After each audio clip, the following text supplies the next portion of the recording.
गोंदिया जिल्ह्यातील अर्जुनी मोरगाव येथील इसापूर इटखेटा येथील एका इसमाची हत्या पत्नीने केल्याची घटना उघडकीस आली।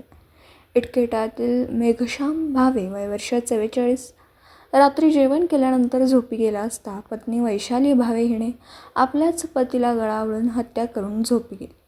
सकाळी जनावरे नेण्यासाठी वडिलांनी उठवलं असता मेघश्यामने कशालाही प्रतिसाद दिला नाही। हातपाय थंडगार पडल्याने त्यावरून मेघश्यामचा मृत्यू झाल्याचं निष्पन्न झालं। सर्व नातेवाईकांना शोक संदेश पाठवण्यात आला। दुपारी अंत्यविधी तयारी करण्यात दरम्यान मेघश्याम मृतदेह अंघोळीसाठी बाहेर काढण्यात आला असता त्यांच्या गळ्यावर खुणा आढळून आल्याने संशय व्यक्त करण्यात आला। लगेच घटनेची माहिती अर्जुनी मोरगाव पोलिसांना देण्यात आली।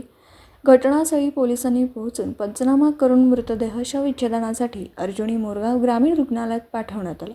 पोलिसांनी संशयावरून मेघश्यामची पत्नी वैशाली भावेला ताब्यात घेऊन विचारपूस केली असता आपल्याच पतीची गळा आवळून हत्या केल्याची कबुली पोलिसांना वैशालीने दिली।